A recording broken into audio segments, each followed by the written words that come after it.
नमस्ते दोस्तों। आज हम बात करने जा रहे हैं 5 जून को जो वर्ल्ड एनवायरनमेंट डे सेलिब्रेट होता है उसके रिलेटेड हम कुछ जानकारी लेते हैं और एज अ सोसाइटी मेंबर जो एनवायरनमेंट ओरिएंटेड अवेयरनेस प्रोग्राम होने चाहिए उसके लिए यहाँ पर जो हमारे मेंटोर है, गुरु है, मित्र है और कलीग है मोहन कुलकर्णी सर, उन्होंने ये रिक्वेस्ट की है कि यहाँ पर जो वर्ल्ड एनवायरनमेंट डे है उसके बारे में जो सेफ्टी के स्टूडेंट्स हो या एनवायरनमेंट ओरिएंटेड स्टूडेंट्स हो या फिर हेल्थ ओरिएंटेड स्टूडेंट्स हो उनको जानकारी दी जाए। तो इसीलिए मैं कुलकर्णी सर के जो एम एनवायरो इंस्टीट्यूट है उनके थ्रू यहाँ पर मैं प्रेजेंटेशन देने जा रहा हूँ। तो वर्ल्ड एनवायरनमेंट डे जो है ये यूनाइटेड नेशंस का एक प्रोग्राम है। तो यहाँ पर अगर हम देखेंगे तो इनका सबसे पहले यूनाइटेड नेशंस का जो जनरल असेंबली हुआ था वो था 1972 का, और वहां पे उन्होंने स्टॉकहोम कॉन्फ्रेंस थ्रू यहाँ पर ह्यूमन एनवायरनमेंट का स्टार्ट किया था। और फिर उसके बाद में उन्होंने world environment day first celebrate किया था 1974 में, और उस टाइम से ये डिसाइड किया गया कि 5 जून के हर साल में यहाँ पर आपको वर्ल्ड एनवायरनमेंट डे सेलिब्रेट करना है। और इसका सिंपल सा मोटिव है कि एनवायरनमेंट ओरिएंटेड जो भी कंसर्न्स है, जो भी इश्यूज है, वहां पर वो इश्यूज सॉल्व होने चाहिए और उसके रिलेटेड आपको जो भी यहाँ पर काम करना है उसके रिलेटेड आपको सॉल्यूशंस के बारे में सोचना होगा। तो ये जो वर्ल्ड एनवायरनमेंट डे है ये main one of the principal vehicle है जो यूनाइटेड नेशन थ्रू अलग अलग जो प्रोग्राम्स होते हैं, जो अवेयरनेस प्रोग्राम्स होते हैं, और ये वर्ल्ड वाइड होते हैं। तो वर्ल्ड वाइड यूनाइटेड नेशंस को अगर प्रोग्राम्स बनाने हैं, अवेयरनेस प्रोग्राम्स देखने हैं, तो यहाँ पर हर एक कंट्रीज को यहाँ पे इनिशिएटिव लेना होगा और फिर वो कंट्रीज में से हर एक स्टेट को या रीजन को या बहुत सारे जो पर्सन्स है जो एनवायरमेंट ओरिएंटेड कुछ ना कुछ कंसर्न रखते हैं और डायरेक्ट अटैच्ड होते हैं, तो हर एक मेंबर को यहाँ पर एनवायरमेंट के बारे में अवेयरनेस यहाँ पर क्रिएट करना है। तो चाहे वहां पे अगर आपका पॉलिटिकल अटेंशन आपको यहाँ पर क्रिएट करना हो या अट्रैक्ट करना हो, या फिर जो सोशल पब्लिक होती है वो पब्लिक का आपको यहाँ पर फोकस अट्रैक्ट करना हो, तो आपको यहाँ पर एनवायरमेंट डे ओरिएंटेड जो भी बातें होगी वो यहाँ पे आपको उनको बतानी होगी। क्योंकि बहुत सारे लोग ऐसे होते हैं कि उनको शायद एनवायरमेंट के बारे में बेसिक जानकारी होती है, लेकिन एनवायरमेंट ओरिएंटेड क्या कंसर्न है, क्या क्या प्रॉब्लम्स है और उसका सॉल्यूशंस क्या हो सकता है, इसकी जानकारी बहुत कम होती है। तो इसीलिए चाहे कुछ लोगों को मालूम भी होगी तो वो कंटिन्यूअस हैमरिंग जब हम करेंगे, कंटिन्यूअसली हम टच में रहेंगे, उसको थोड़ा रिफ्रेश करेंगे, तभी बहुत सारे लोग इसमें इन्वॉल्व होंगे कि एनवायरमेंट ओरिएंटेड हमको कुछ ना कुछ अच्छे काम करना है। तो यहाँ पर एनवायरमेंट ओरिएंटेड अगर काम करना है तो उसमें गवर्नमेंट का भी इनिशिएटिव होना जरूरी है। जो भी बिजनेसेस यहाँ पे रन हो रहे हैं या फिर जो भी सेलिब्रिटीज होती है, जो भी यहाँ फिर फिल्म इंडस्ट्रीज के लोग होते हैं या फिर कोई जो बिजनेस पर्सन होते हैं या फिर जो टॉप मोस्ट या पॉपुलर बिजनेसमैन होते हैं या फिर कुछ अच्छे जो सिटीजन्स होते हैं जो भी पॉपुलर है, यानी कि उनके थ्रू अगर यहाँ पर एनवायरनमेंट का अवेयरनेस प्रोग्राम रखते हैं तो वो शायद ज्यादा इफेक्टिव होगा और बहुत ज्यादा लोगों तक वो पहुंच जाएगा। तो ये भी एक इसका इंटेंशन है कि वर्ल्ड वाइड अगर आपको एनवायरनमेंट का अवेयरनेस यहाँ पे क्रिएट करना है तो यूनाइटेड नेशंस ने कुछ यहाँ पर बेसिक जानकारी दी है और उसके रिलेटेड आपके जो मेन टारगेट्स क्या है कि आगे के 10 साल 20 साल या 30 साल के टारगेट्स क्या हो सकते हैं और उसके ओरिएंटेड आपको क्या काम करना चाहिए, इसके बारे में भी उन्होंने जानकारी दी है। तो यहाँ पर ये 5 जून को हर साल जो एनवायरनमेंट डे सेलिब्रेट होता है, तो ये मेनली हमने बात जो की है, तो ये यूनाइटेड नेशंस का ही एनवायरनमेंट प्रोग्राम है और उनका एक ये भी टारगेट होता है कि नॉर्मली वो डिकेड ओरिएंटेड कुछ ना कुछ यहाँ पे टारगेट रखते हैं। जैसे कि यूनाइटेड नेशंस का ये जो डिकेड है 2021 टू 2030, इसमें उन्होंने मेन थीम रखी थी, उन्होंने टारगेट रखा है इकोसिस्टम रिस्टोरेशन। तो जो भी अपना इकोसिस्टम है वो इकोसिस्टम को रिस्टोर करना है। तो जैसे कि अभी हम पानी का सोर्स बहुत ज्यादा यूज कर रहे हैं या फिर मिस यूज कर रहे हैं, या फिर नेचर में जो भी यहाँ पर नेचुरल रिसोर्सेस है उसको हम डैमेज कर रहे हैं, या फिर जो डिफॉरेस्टेशन जैसे प्रॉब्लम्स है उसका हम यहाँ पर प्रॉब्लम क्रिएट कर रहे हैं, या फिर जो हम फोसाइल फ्यूल्स ज्यादा यूज कर रहे हैं और कार्बन एमिशन ज्यादा क्रिएट कर रहे हैं, तो यहाँ पर उसकी वजह से डायरेक्टली या इनडायरेक्टली इकोसिस्टम पे इफेक्ट होता है। ऐसे बातें जो है आपको वो कम करना है और इकोसिस्टम को रिस्टोर करना है। ये टारगेट रखा है यूनाइटेड नेशंस ने डिकेड के लिए, यानी कि 2021 टू 2030 में। और ये जो हर साल वर्ल्ड एनवायरनमेंट डे सेलिब्रेट होता है उसके एक पर्टिकुलर थीम होती है या फिर एक फोकस होता है। जैसे कि यहाँ पर अभी 2022 का जो फोकस है वो है ओनली वन अर्थ, यानी कि अपने पास अभी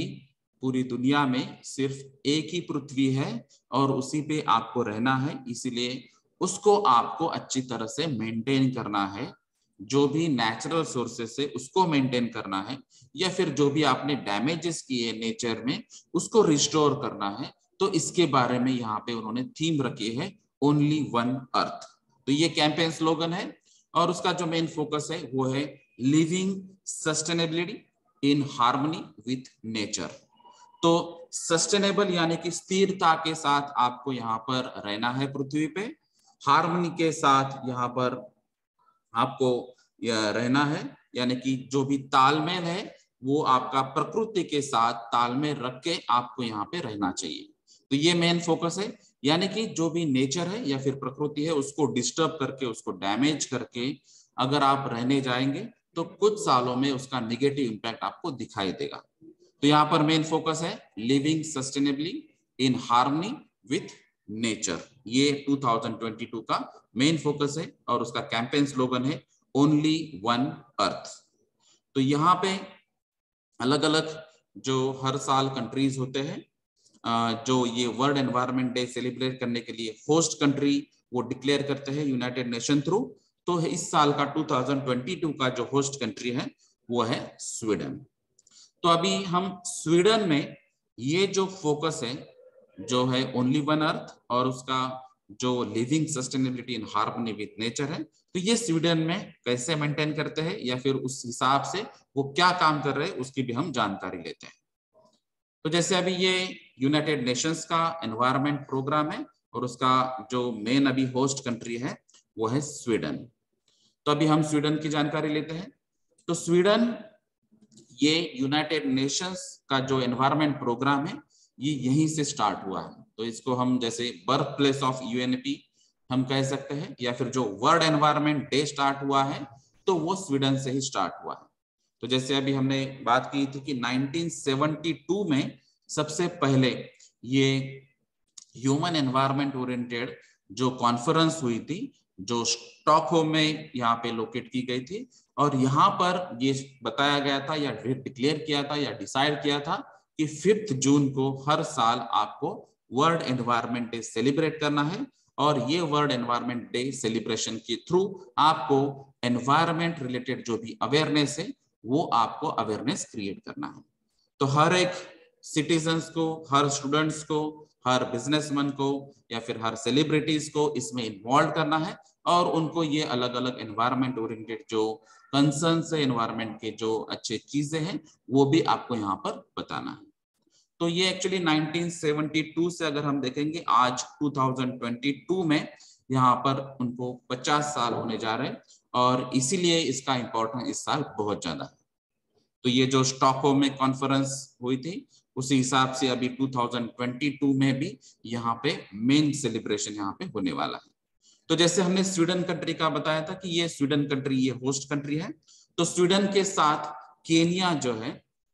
ये भी यहाँ पर इंटरनेशनल मीटिंग उन्होंने रखी थी जो 2 और 3 जून को स्टॉकहोम में ही हुई। यानी कि जो 1972 का जो लोकेशन था वही लोकेशन उन्होंने 50 साल के बाद भी स्टॉकहोम रखा है। और जो 5 जून के पहले उन्होंने इंटरनेशनल मीटिंग रखी है और उसमें बहुत सारे ये जो कंसर्न्स थे जो हमने सस्टेनेबिलिटी के बारे में बात कही है या फिर जो हार्मनी के बारे में विथ नेचर के बारे में बात की है, तो उसी हिसाब से उन्होंने ये नेचर ओरिएंटेड और जो सस्टेनेबिलिटी है उसके ओरिएंटेड बहुत सारे जो टॉपिक्स लिए हैं उसके बारे में चर्चा की है, और अभी उसके कंक्लूजन्स या रिजल्ट जो हैं वो सभी ओवरऑल वर्ल्ड वाइड वो यहाँ पर बताएंगे। उसके अलावा जो मेन ये कॉन्फ्रेंस का जो थीम है वो था a healthy planet for the prosperity of all, our responsibility and our opportunity. तो अभी हम अर्थ पे रह रहे और हमारा जो अभी जो कैंपेन स्लोगन जो हमने बताया ओनली वन अर्थ, तो ओनली वन अर्थ के रिलेटेड अगर आप बात करेंगे तो ये अर्थ एक ही है, पृथ्वी एक ही है, उस पर ही आपको रहना है। तो यहाँ पर उसका हेल्थ मेंटेन करना है। अभी अर्थ का यानी कि प्लैनेट का अगर आपको हेल्थ मेंटेन करना है तो ऑब्वियसली जो भी नेचुरल एक्टिविटीज है, जो भी पॉजिटिव चीजें हैं उसको आपको मोटिवेट करना है, और जो निगेटिव चीजें हैं उसको आपको रिमूव करना है या फिर रिड्यूस करना है। तो ये हमारी रिस्पॉन्सिबिलिटी है कि जो भी प्रकृति में जो भी नेचुरल एक्टिविटीज होते हैं उसको मोटिवेट करना, और जो निगेटिव चीजें जो मैनमेड सोर्सेज जिसको हम कहते हैं या फिर जिसको हम एंथ्रोपोजेनिक एक्टिविटीज कहते हैं, यानी कि जो हम डेवलपमेंट के लिए हम बहुत सारे कुछ चीजें करते हैं, जैसे कि डिफॉरेस्ट्रेशन हम कर रहे हैं, या फिर जो सैंड है रिवर सैंड जो हम वहां से निकाल रहे हैं, या फिर जो मिट्टी यहाँ पर नेचुरली थी उसको हम बाजू में कर रहे हैं या आइसोलेट कर रहे हैं या वहां से रिमूव कर रहे हैं। तो ये सब चीजें कहीं ना कहीं पृथ्वी को इम्पैक्ट करती है। जैसे कि अगर हम बात करेंगे जो मिट्टी है तो वो एक कार्बन का सिंक होता है, कार्बन डाइऑक्साइड वो सिंक कर सकता है, वो स्टोर कर सकता है, उसको हम रिमूव कर रहे हैं। अगर हम डिफॉरेस्टेशन कर रहे हैं इसका मतलब है कि हमने जो प्लांट्स या पौधे या नेचुरली जो आए थे या हमने लगाए थे वहां पर वो ऑक्सीजन सप्लाई करते थे और कार्बन डाइऑक्साइड जो है वो इनहेल करते थे। तो ये भी एक कार्बन डाइऑक्साइड का एक मेजर सिंक यानी कि स्टोरेज था, उसको भी हम कम कर रहे हैं। तो इसकी वजह से कार्बन जो फुटप्रिंट है वो भी यहाँ पर बढ़ने वाला है, कार्बन का जो एमिशन है वो भी यहाँ पे बढ़ते जाएगा। तो ऐसे बहुत सारे एग्जाम्पल्स है जिसके थ्रू आपको ये पता चलेगा कि आपके प्लैनेट को यहाँ पे हेल्दी रखने के लिए आपको कुछ ना कुछ पॉजिटिव चीजें कंटिन्यू करनी होगी, और फिर आपको लॉन्ग टर्म में उसके अच्छे यहाँ पर जो रिजल्ट है वो आ सकते हैं। तो ये अगर आप स्वीडन के बारे में हम बात कर रहे थे तो ये यूनाइटेड नेशंस एनवायरनमेंट प्रोग्राम में से टॉप 10 कंट्रीब्यूटर में से एक कंट्री है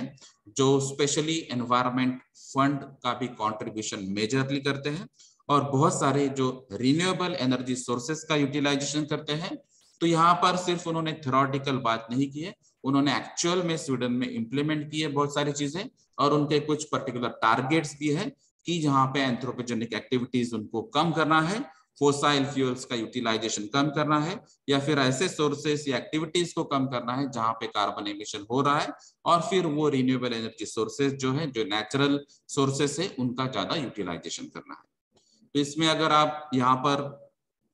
देखेंगे तो यहाँ पर मेजर जैसे हम प्लांटेशन की सिंपल बात करते हैं या फिर ट्री प्लांटेशन हम बहुत सारी कंपनीज थ्रू भी करते हैं, बहुत सारे प्रोग्राम्स थ्रू भी करते हैं, या फिर जो नेचुरल सोर्सेस यहाँ पर अवेलेबल होते हैं या फिर जो नेचुरल रिजर्वायर्स यहाँ पर अवेलेबल होते हैं तो उनको भी डिस्टर्बेंस नहीं होना चाहिए। इसके लिए इंडिया जैसे कंट्रीज में भी CRZ यहाँ पे उन्होंने एक कंसेप्ट रखा है जिसके थ्रू इनका प्रोटेक्शन हो, या फिर अगर आप बात करेंगे जो नेचुरल सैंक्चुअरीज होते हैं या फिर जो नेशनल पार्क्स होते हैं, ऐसी बहुत सारी जगह है जहां पर ये जो नॉर्मल नेचुरल वाटर होता है या फिर वहां पे एनवायरनमेंट या बायोडाइवर्सिटी ऐसी होती है कि वहां पे बहुत सारे बर्ड्स या एनिमल्स या जो भी यहाँ पर माइक्रो ऑर्गेनिजम्स होते हैं, और जिसकी वजह से यहाँ पर नेचुरली ये सब एक्टिविटीज होके वहां पर जो हमने अभी बात कही थी कि हार्मनी के साथ हम यहाँ पर रह सकते हैं। तो ऐसे बहुत सारी चीजें हम भी कर सकते हैं। तो जैसे अभी स्वीडन से ही हम मोटिवेशन ले सकते हैं। यहाँ पर ये स्वीडन की जैसे हम बात कर रहे थे कि ये जो मेन फोकस था अपना सस्टेनेबल लिविंग यहाँ पर, तो ये स्वीडन में क्या हो रहा है, तो यहाँ पर ये एनवायरमेंट प्रोटेक्शन एक्ट उन्होंने 1967 में ही पास किया है। तो इससे भी आपको पता चलता होगा कि 1967 से ही स्वीडन ये ऐसे एक कंट्री है जिनको एनवायरमेंट के ओरिएंटेड अफेक्शन था, और एनवायरमेंट को प्रोटेक्ट करने के लिए उन्होंने यहाँ पर लीगल रिक्वायरमेंट पास की, क्योंकि बहुत सारी कंट्रीज में ये यहाँ पर नॉर्मल ऐसा होता है कि अगर लीगल यहाँ पर रिक्वायरमेंट होगी तो वो इजीली उसको फॉलो करते हैं, इसीलिए उन्होंने एनवायरमेंट प्रोटेक्शन एक्ट 1967 में ही पास किया और तब से उन्होंने बहुत सारी डेवलपमेंट्स उसमें की है, अमेंडमेंट्स किए हैं और जो भी रेक्टिफिकेशन थे वो भी किए। उसके अलावा अभी ये जो लीगल के अलावा अगर खुद एक स्वीडन एज अ कंट्री अगर हम देखेंगे तो वहां पर जो हर एक कंट्री में जैसे रिक्वायरमेंट होती है पावर जनरेशन, सबसे एक इम्पोर्टेंट यहाँ पर प्रॉब्लम आ रहा है, क्योंकि अभी मैक्सिमम पावर जनरेशन के अगर आप प्लांट देखेंगे तो वो कोल बेस होते हैं या फिर गैसेस बेस होते हैं या फिर जो भी बेस होगा वो मैक्सिमम केस में फोसाइल फ्यूल्स जो होते हैं, यानी कि पेट्रोल, डीजल, कोल या फिर compact natural gases, liquid petroleum gases, ऐसे बहुत सारे जो सोर्सेस ये सभी हम फोसाइल फ्यूल बोलते हैं। तो ये फोसाइल फ्यूल्स में मेन होता है हाइड्रोकार्बन, और ये हाइड्रोकार्बन का जब कंबशन होता है उसके बाद में फिर वो वाटर का जो कन्वर्जन है वो स्टीम में होता है और फिर उसका टरबाइन थ्रू हम इलेक्ट्रिसिटी जनरेट करते हैं। तो ये एक कन्वेंशनल प्रोसेस है, ऐसे बहुत सारे प्रोसेस है जहां पर हम फोसाइल फ्यूल का यूज करके इलेक्ट्रिसिटी जनरेट करते हैं। लेकिन अगर हम स्वीडन की बात करेंगे तो स्वीडन में आप देखिए तो यहाँ पर हाइड्रो इलेक्ट्रिक 45% है, न्यूक्लियर थ्रू 30% है, विंड थ्रू 17% है और यहाँ पर जो बायोफ्यूल्स है उसके थ्रू 7% इलेक्ट्रिसिटी जनरेट हो रही है। तो यानी कि अगर हम बायोफ्यूल्स की बात करेंगे, विंड की बात करेंगे, हाइड्रो इलेक्ट्रिक की बात करेंगे या फिर इवन न्यूक्लियर की बात करेंगे तो ये मैक्सिमम ये सभी सोर्सेस ऐसे हैं जिसकी वजह से आपके एनवायरनमेंट को कोई भी एडवर्स इंपैक्ट यानी कि नेगेटिव इंपैक्ट नहीं होने वाला है। तो ये अगर हम सोचेंगे और इसी तरह अगर हम फॉलो करेंगे तो ये स्वीडन का जैसे टारगेट है कि यहाँ पर 2045 में उनको 100% रिन्यूएबल एनर्जी सोर्सेस का यूटिलाइजेशन करना है इलेक्ट्रिसिटी जनरेशन करने के लिए, और उसके साथ जो फोसाइल फ्यूल्स थे वो फोसाइल फ्यूल से यहाँ पे उनको छुटकारा पाना है। तो ये स्वीडन का 2045 का टारगेट है। अगर इसी तरह बाकी की कंट्रीज में यहाँ पे अगर मोटिवेशन लगी और फोसाइल फ्री अगर आपको कंट्री करना है या फिर जो रिन्यूएबल एनर्जी सोर्सेस है उसका मैक्सिमम यूटिलाइजेशन करना है तो इसके बारे में भी सोचना चाहिए, उसके बारे में रिसर्च होने चाहिए और ये रिसर्च के लिए भी यहाँ पे गवर्नमेंट थ्रू भी, बिजनेसमैन थ्रू भी या फिर अलग अलग जो सोर्सेस है उनको यहाँ से मोटिवेशन देना चाहिए, उनको फंडिंग प्रोवाइड करनी चाहिए, तभी ये बातें यहाँ पर पॉसिबल हो सकती है। तो यहाँ पर अगर हम देखेंगे तो ये टोटल जो स्टॉकहोम में अगर हम देखेंगे तो टोटल मेट्रो सिस्टम जो है वो अंडरग्राउंड है। तो यहाँ पर अबोव द ग्राउंड नॉर्मली जो हमारे मेट्रो सिस्टम्स होते हैं तो उसकी जगह यहाँ पर अंडरग्राउंड मेट्रो सिस्टम्स यहाँ पर है। तो ये स्टॉकहोम में अगर आप देखेंगे तो यहाँ पर ग्रीन इलेक्ट्रिसिटी और जो बसेस है यहाँ पर ये सभी बसेस रिन्यूएबल फ्यूल्स के बेसिस पे चलते हैं, तो इसीलिए हम इसको ग्रीन इलेक्ट्रिसिटी कहते हैं। अगर आपकी electricity generation renewable energy sources through यहाँ पर होती है तो उसको हम ग्रीन इलेक्ट्रिसिटी कह सकते हैं। उसके अलावा अगर हम कार्बन डाइऑक्साइड की बात करेंगे तो कार्बन डाइऑक्साइड का एमिशन जो है वो पर यूनिट अगर आप देखेंगे तो ये 3.8 टन है। तो अगर इसका अगर हम पर यूनिट ऑफ जीडीपी देखेंगे तो ये 3.8 टन तक आता है। और अगर उसका ओईसीडी अगर हम देखेंगे यानी कि organisation for economic cooperation and development, उसका अगर हम एवरेज देखेंगे तो वो 9.2 टन आता है। तो ये फिर उसके बाद भी जैसे उन्होंने टारगेट्स बताए हैं उसके बाद में ये फॉल होने वाला है। तो इसकी वजह से अगर आप देखेंगे कि रिन्यूएबल एनर्जी सोर्सेस का हम यूज करेंगे, फोसाइल फ्यूल्स का यूटिलाइजेशन हम कम करेंगे तो ऑब्वियसली कार्बन एमिशंस ये रिड्यूस हो जाएंगे और उसकी वजह से आपका जो इकोनॉमिक डेवलपमेंट है, जो भी ओवरऑल कोऑपरेशन है वो भी यहाँ पर बढ़ जाएगा। और इसीलिए यहाँ पर ये जो जीडीपी और ओईसीडी के नंबर्स आपको यहाँ पे रिप्रेजेंट किए। स्वीडन का जो मेन एम है वो है नेट जीरो एमिशंस बाय 2045। तो जैसे अभी हमने यहाँ पर बात की है कि रिन्यूएबल एनर्जी सोर्सेज का 100% यूटिलाइजेशन करना, ये टारगेट 2045 का स्वीडन का, तो उसी हिसाब से यहाँ पर ऑब्वियसली यहाँ पे कोई एमिशन नहीं होगा, यही मेन टारगेट उन्होंने भी 2045 के लिए रखा। तो ये जो स्वीडन कंट्री है तो इसके डिटेल्स थ्रू आपको पता चलता है कि जो अभी हमने बात की थी कि सस्टेनेबिलिटी की और living with harmony in nature, तो ये बहुत सारे ऐसी जगह उनके पास है कि उनके थ्रू अगर आप देखेंगे तो वहां पर उन्हें नेचर को प्रोटेक्ट किया है, एनवायरमेंट को प्रोटेक्ट किया है। तो जो नेचुरल सोर्सेस थे या फिर जो नेचुरल उनकी लोकेशंस थे या फिर जो भी सोर्सेस थे उनको उन्हें वैसे ही प्रोटेक्ट किया है, या फिर जहां पर अगर प्रॉब्लम हुए थे तो उनको उन्होंने रिस्टोर भी किया है। तो ऐसे बहुत सारी जगह आप स्वीडन में देख सकते हैं कि जहां पर रिन्यूएबल एनर्जी सोर्सेस के यूटिलाइजेशन की वजह से कार्बन एमिशंस कम हुए, एडवर्स इंपैक्ट्स भी कम हो चुके हैं। स्वीडन के बारे में अगर हम बात कर रहे हैं तो यहाँ पर और एक यहाँ पर बात आती है, वो है सस्टेनेबल रिसाइकलिंग की। तो ये यूरोप में अगर आप देखेंगे तो सस्टेनेबल रिसाइकलिंग का फंडा सबसे ज्यादा उन्होंने या फिर सबसे पहले उन्होंने स्टार्ट किया था स्वीडन में। तो यहाँ पर जो भी प्लास्टिक बोतल जो हम यूज करते हैं या फिर हम खरीदते हैं, और अगर आपको प्लास्टिक बोतल को खरीदना है तो यहाँ पर उनको जो भी पर्सन होगा, जो सिटीजन होगा, उसको माइनर डिपॉजिट करना पड़ता है। और फिर माइनर डिपॉजिट करने के बाद जब वो प्लास्टिक बोतल रिसाइकलिंग के लिए जाती है तो वो रिसाइकलिंग के बाद वो एम्प्टी बोतल या फिर कैन की जो भी पैसे होगी वो आपको वापस मिल जाएंगे, यानी कि रिफंड हो जाएगा। तो इसका मतलब है कि आपको यहाँ पर मोटिवेट किया जा रहा है कि आपको प्लास्टिक बोतल यूज नहीं करना है। अगर आप इनकेस रिसाइक्लेबल प्लास्टिक बोतल यूज कर रहे हैं तो आपको यहाँ पर कुछ डिपॉजिट देना होगा और रिसाइकलिंग कंप्लीट होने के बाद वो आपको रिफंड किया जाएगा। तो यहाँ पर जो वेस्ट रिसाइकलिंग यहाँ पर स्वीडन में अगर आप देखेंगे तो 2020 में हाउस होल्ड वेस्ट अगर यहाँ पर देखेंगे तो उसका एनर्जी में कन्वर्जन होता है नियर अबाउट 46%, और एम्प्टी बॉटल्स और जो कैंस है वो है 90%, और जो पैकेजिंग वेस्ट है वो है 70%। तो यहाँ पर जो वेस्ट रिसाइकलिंग की बात हो रही है तो इसका परसेंटेज 2020 तक बहुत सारा है, और ये और बाद में कुछ सालों में और बढ़ेगा भी। तो ये स्वीडन का क्लियर कट ऑब्जेक्टिव दिख रहा है यहाँ पे कि आपको जो भी यूटिलाइज करना है तो वो रिसाइकलिंग या रिड्यूस, जो भी हम अलग अलग आर के प्रिंसिपल्स यूज करते हैं वो आपको यहाँ पे यूटिलाइज करना है और यहाँ पे एनवायरनमेंट को प्रोटेक्ट करना है। उसके अलावा जो अर्बन फार्मिंग होती है ये यहाँ पर पॉपुलर है, या फिर जो वर्टिकल फार्मिंग है वो पॉपुलर है। यानी कि अर्बन एरियाज में भी जैसे नॉर्मली अगर हम डेवलपमेंट देखेंगे तो नॉर्मली हर एक कंट्री में या फिर जो मेट्रो सिटीज होती है वहां पर अगर देखेंगे तो आपको इंफ्रास्ट्रक्चर यानी कि बिल्डिंग्स बहुत ज्यादा दिखेगी, और ये बिल्डिंग के लिए आपको यहाँ पे ट्री कट करने के लिए या फिर जो डिफॉरेस्टेशन की बात जैसे हम कर रहे थे उस हिसाब से यहाँ पर जो प्लांटेशन होता है वो कम होते जाता है। तो इसकी वजह से अभी अलग अलग यहाँ पर कुछ जो सॉल्यूशंस है वो इम्प्लीमेंट होते जा रहे हैं, जैसे कि अभी हमने वर्टिकल फार्मिंग की बात की है, या फिर जो सेवरल फूड बैंक्स होते हैं वो भी यहाँ पर अवेलेबल है स्वीडन में,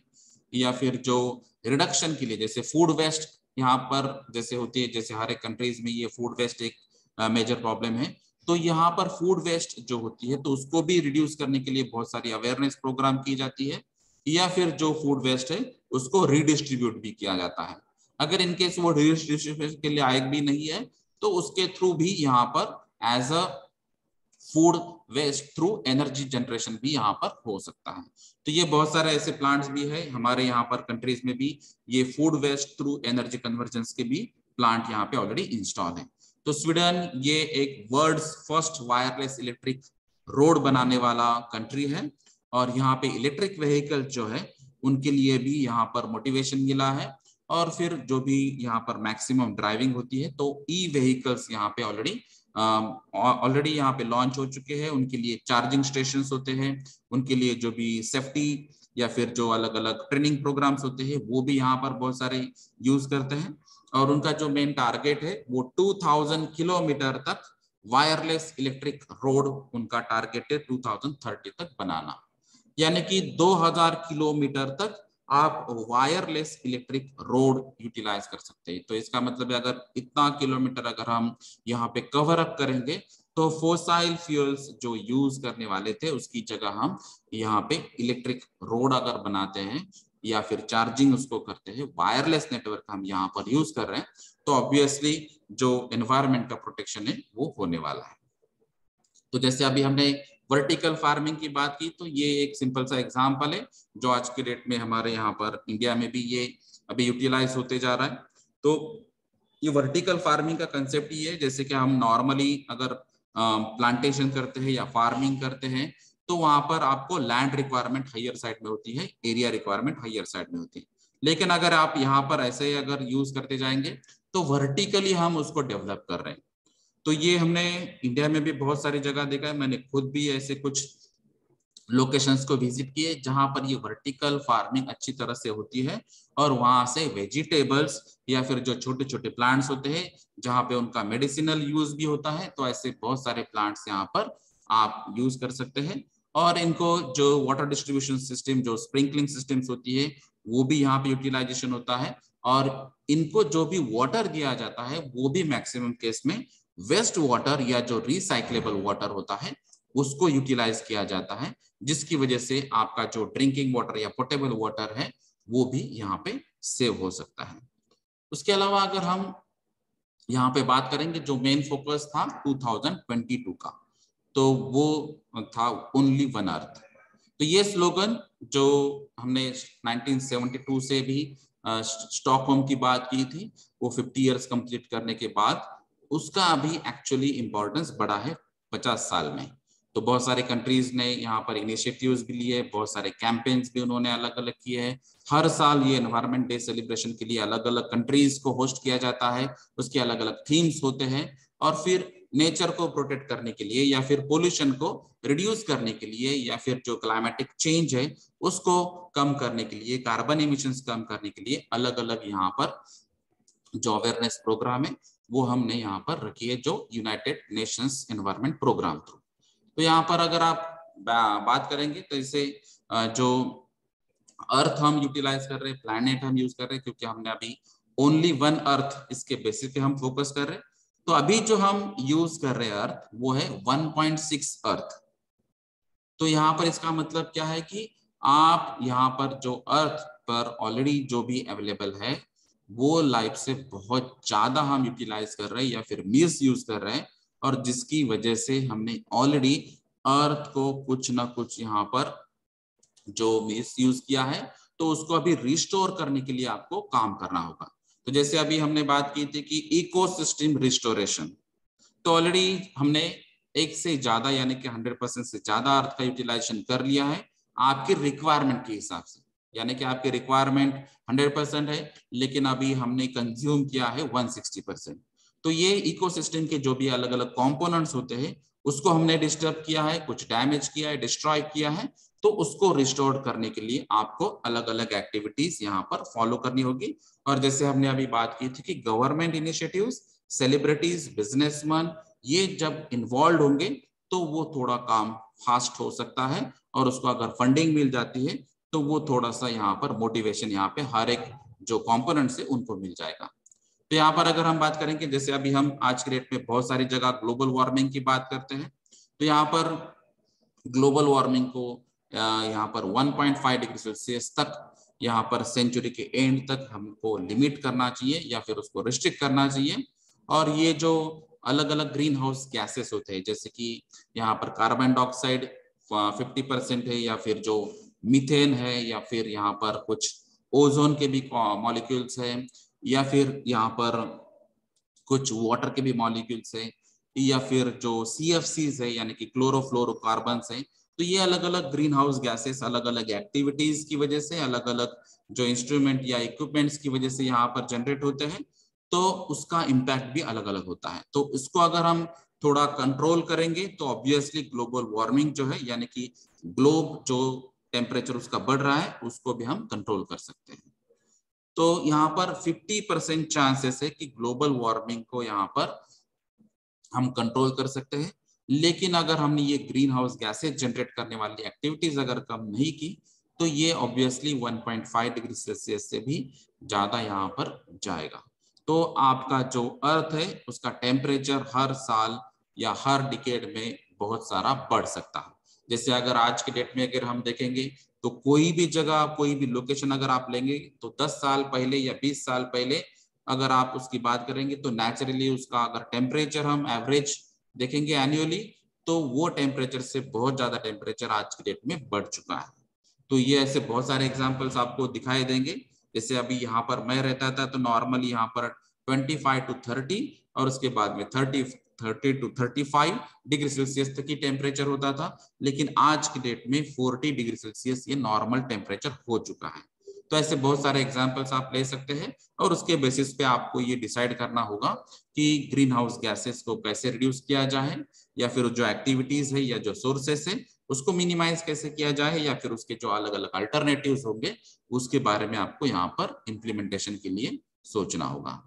तो इसकी वजह से जैसे अभी हमने बायोडायवर्सिटीज की बात की थी, या फिर नेचुरल जो भी सस्टेनेबिलिटी की बात की थी, एनवायरमेंट प्रोटेक्शन के बारे में बात की थी, तो बहुत सारे ऐसे एनिमल्स हैं जिन पे ये इम्पैक्ट हो रहा है और बहुत सारे जो स्पेसीज है वो यहाँ पे लुप्त होते जा रहे हैं। तो अभी अगर आप कुछ 10-20 साल अगर पहले देखेंगे, 50 साल पहले देखेंगे, तो ये नंबर बहुत बढ़ चुका है कि बहुत सारे स्पेसीज अभी यहाँ पे अर्थ पे अवेलेबल ही नहीं है, या फिर कुछ कंट्रीज या कुछ लोकेशंस में अवेलेबल नहीं है। तो इसको प्रोटेक्ट अगर आपको करना है तो इसलिए आपको यहाँ पर रिन्यूएबल एनर्जी सोर्सेज का मैक्सिमम यूटिलाइजेशन करना है। अर्थ को प्रोटेक्ट करने के लिए जो भी आपको पॉसिबल है वो यहाँ पर आपको करना होगा। तो जैसे हमने अभी इकोसिस्टम रिस्टोरेशन की डिकेड का जो थीम था हमारा यूनाइटेड नेशंस प्रोग्राम का, उसके बारे में बात की थी। तो यहाँ पर उन्होंने ये एस्टिमेट किया है कि 3.2 बिलियन पीपल जो है वो उन पे अफेक्ट हो सकता है इकोसिस्टम डिग्रेडेशन का। तो ये अगर हम पॉपुलेशन देखेंगे तो ये वर्ल्ड के 40% पॉपुलेशन तक, यानी कि वर्ल्ड में से 40% लोगों पे इसका इफेक्ट होने वाला है। तो ये आपको यहाँ पर इसका वेटेज पता चल जाता है और उसके बेसिस पे आपको इकोसिस्टम रिस्टोरेशन के बारे में सीरियसली यहाँ पे काम करना चाहिए। और फिर अलग अलग ऑर्गेनाइजेशंस जैसे हमने गवर्नमेंट, प्राइवेट, बिजनेसमैन, सिटीजन्स, या फिर जो भी स्टूडेंट्स कैटेगरी होंगे, या फिर EHS ओरिएंटेड जो भी प्रोफेशनल्स कैटेगरी के होंगे, या फिर सेलिब्रिटीज होंगे, उनको यहाँ पे इन्वॉल्व करना होगा। तो हर साल अगर हम देखेंगे तो इकोसिस्टम के बहुत सारे सर्विसेज यहाँ पर लूज होते जा रहे हैं। और वहां पे अगर हम बात करेंगे तो ओवरऑल ग्लोबल इकोनॉमिक जो आउटपुट आता है तो उसका 10% जो है ऑलरेडी यहाँ पर रिड्यूस होगा। तो इकोसिस्टम्स में से जो कंपोनेंट्स है, अलग अलग सर्विसेज जो आपको मिलती है, वो ऑलरेडी यहाँ पे कम हो चुकी है। अगर हम उस पर कुछ यहाँ पर एक पॉजिटिव स्टेप्स नहीं लेंगे तो और यहाँ पर वो कम होती जाएगी। अगर हम एयर पोल्यूशन की बात कर रहे हैं तो यहाँ पर अलग अलग जैसे हमने बात की थी air pollution, water pollution, sound pollution, या फिर plastic pollution, hazardous waste etcetera. तो यहाँ पर सिर्फ एयर पोल्यूशन की सिर्फ बात करेंगे तो यहाँ पर एयर पोल्यूशन की वजह से 7 मिलियन प्रीमैच्योर डेथ्स होते हैं हर साल में। यानी कि अगर आप देखेंगे तो यहाँ पर जो डेथ होने वाली है या फिर जो आपका लाइफ है वो लाइफ यहाँ पे कम होते जा रहा है सिर्फ एयर पोल्यूशन की वजह से। और ये जो हम पॉपुलेशन बता रहे हैं तो ये नंबर जो है ये near about 1 in 9 of all death. तो ये अगर 9 में से 1 पर्सन की प्री मैच्योर डेथ हो रही है सिर्फ एयर पोल्यूशन की वजह से। तो आपके एयर पोल्यूशन का सबसे मेन रीजन जो है वो है एंथ्रोपोजेनिक एक्टिविटीज, यानी कि जो मैन मेड एक्टिविटीज होती है, जैसे कि ऑटोमोबाइल इंडस्ट्रीज में हम यूटिलाइजेशन करते हैं फोसाइल फ्यूल्स, या फिर हम पावर जनरेशन के लिए फोसाइल फ्यूल्स यूज करते हैं, या फिर बॉयलर ऑपरेशंस के लिए हम फोसाइल फ्यूल्स यूज करते हैं, या फिर ऐसे बहुत सारी एक्टिविटीज है जो इंडस्ट्रीज में भी होती है या फिर जो पब्लिक्स में भी होती है। तो ये हर एक्टिविटीज में हम अलग अलग फोसाइल फ्यूल्स का यूज करते हैं और उसकी वजह से यहाँ पर अलग अलग पोल्यूटेंट्स यहाँ पे जनरेट होते हैं और फिर ये प्री मैच्योर डेथ्स का यहाँ पर परसेंटेज आपको पता चल रहा है। तो ये 9 out of 10 पीपल यहाँ पर अगर हम देखेंगे तो हर इसमें से 10 में से 9 लोग अनक्लीन एयर यहाँ पे ब्रीथ कर रहे हैं। तो जैसे अभी हम पहले अगर देखेंगे तो ये यहाँ पर नेचुरल जो सोर्सेस या इकोसिस्टम विदाउट डिस्टर्बेंस थी, लेकिन आज की डेट में हम अलग अलग डेवलपमेंट करते जा रहे हैं, अलग अलग सिटीज डेवलप कर रहे हैं, इंफ्रास्ट्रक्चर डेवलप कर रहे हैं, या फिर जो इंडस्ट्रीज डेवलप कर रहे हैं, तो उसकी वजह से यहाँ पर जो क्लीन एयर है वो कम होती जा रही है और इसी वजह से 10 में से 9 लोग अनक्लीन एयर यहाँ पे ब्रीथ कर रहे हैं।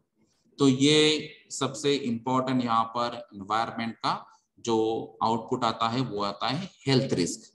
तो ये अनक्लीन एयर ब्रीदिंग की वजह से हेल्थ को आपके रिस्क है, जिसकी वजह से रेस्पिरेटरी जो डिसीजेस है वो यहाँ पे बढ़ते जाएंगे, लंग्स ओरिएंटेड जो डिसीजेस है वो यहाँ पर बढ़ते जाएंगे। तो आपको यहाँ पर अभी कंट्रोल करना होगा या फिर आपको फिर अलग अलग जो डिसीजेस है उसको फेस करना होगा।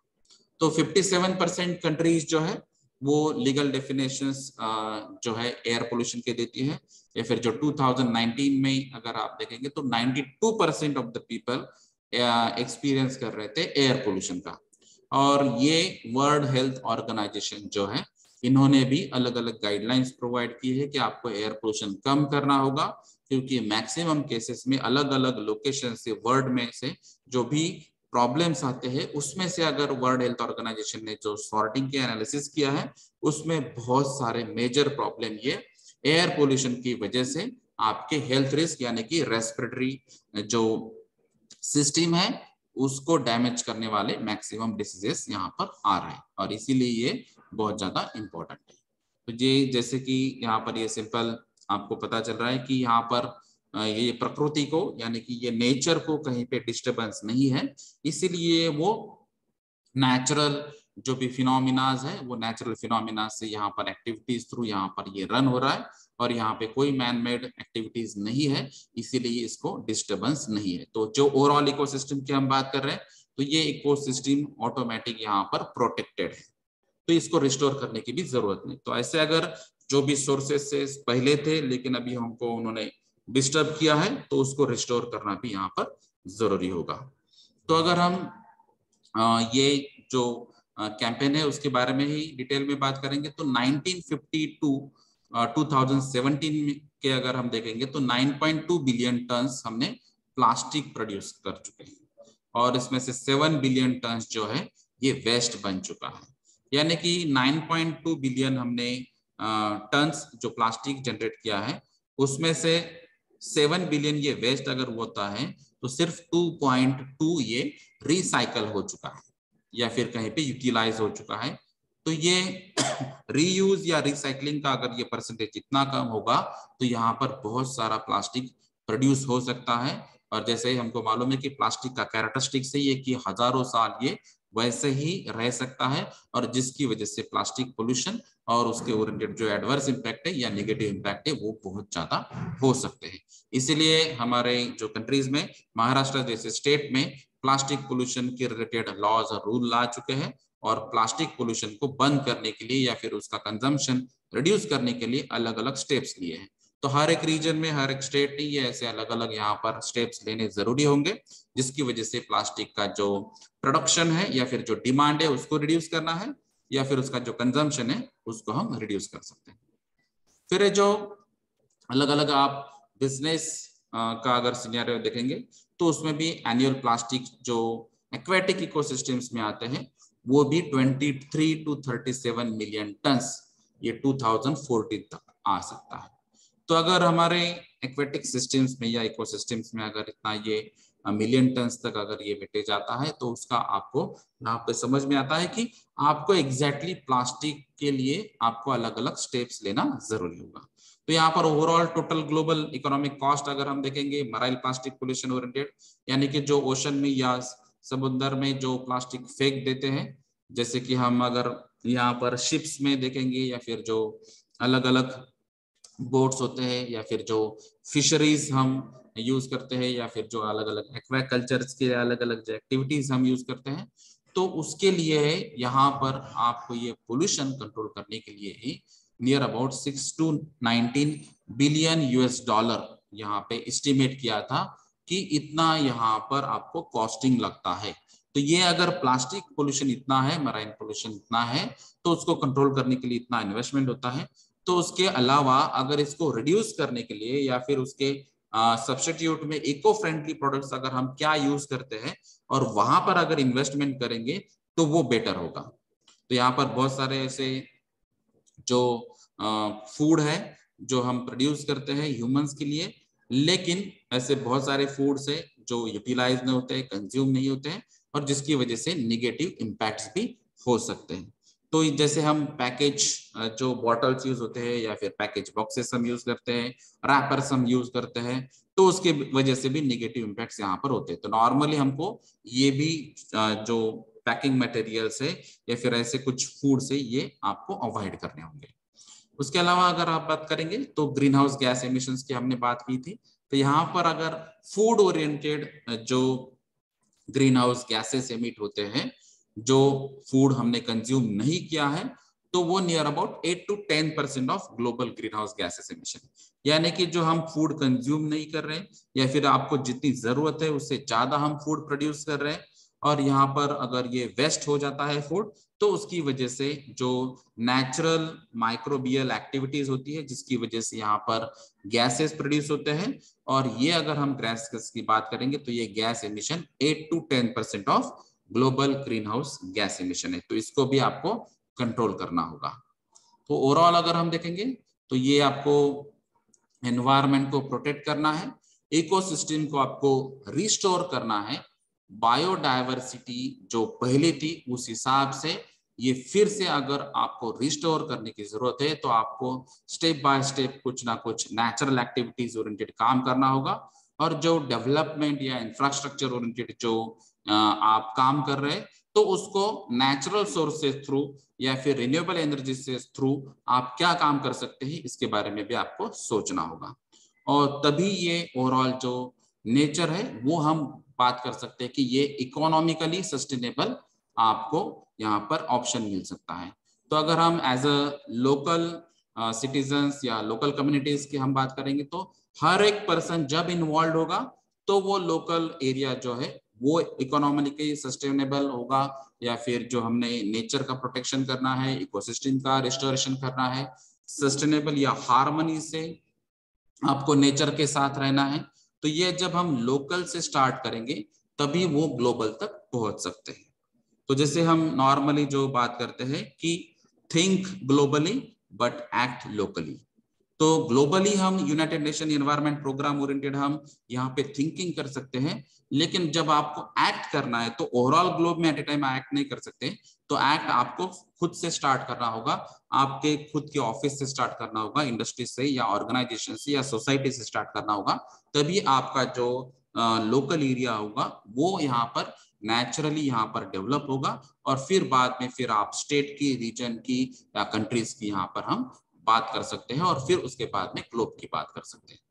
तो यहाँ पर अगर आप चेक करेंगे तो ओवरऑल जो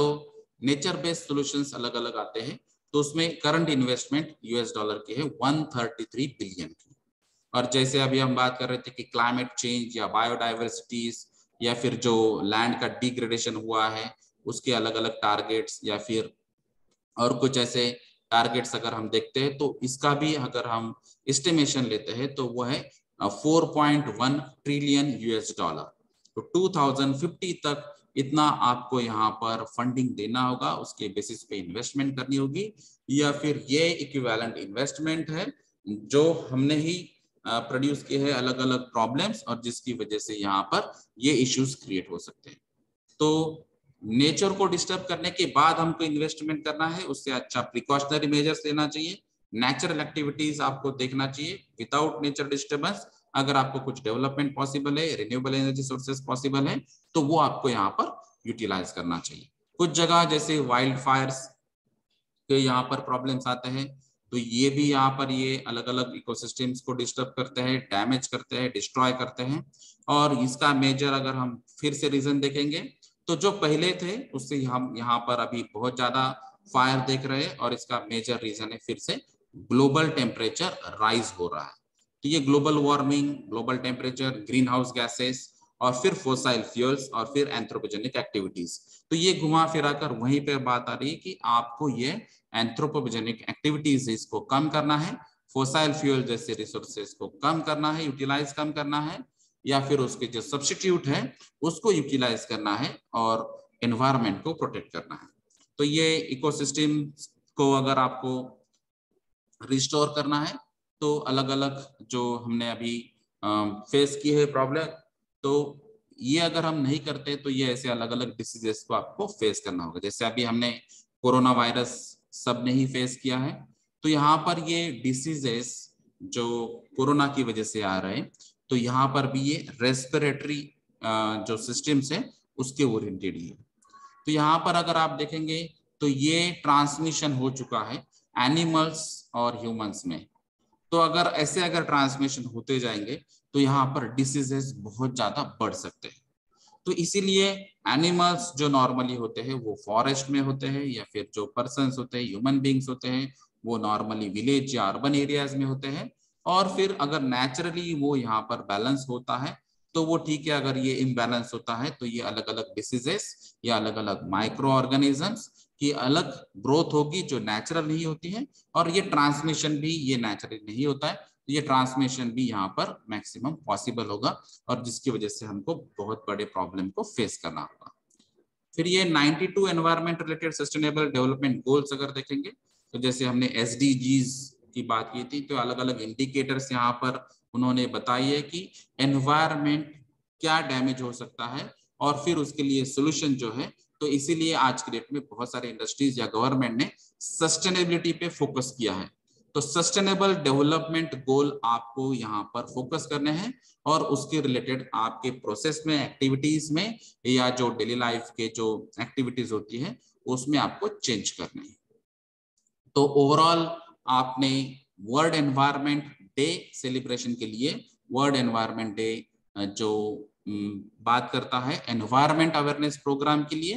तो यहाँ पर यूनाइटेड नेशंस ने जो फोकस किया है और कुलकर्णी सर ने जो बात की थी कि ये अवेयरनेस क्रिएट करने के लिए आपको ये शेयरिंग करना चाहिए। तो जैसे अभी मैंने शेयरिंग की, उसी जगह आप भी ये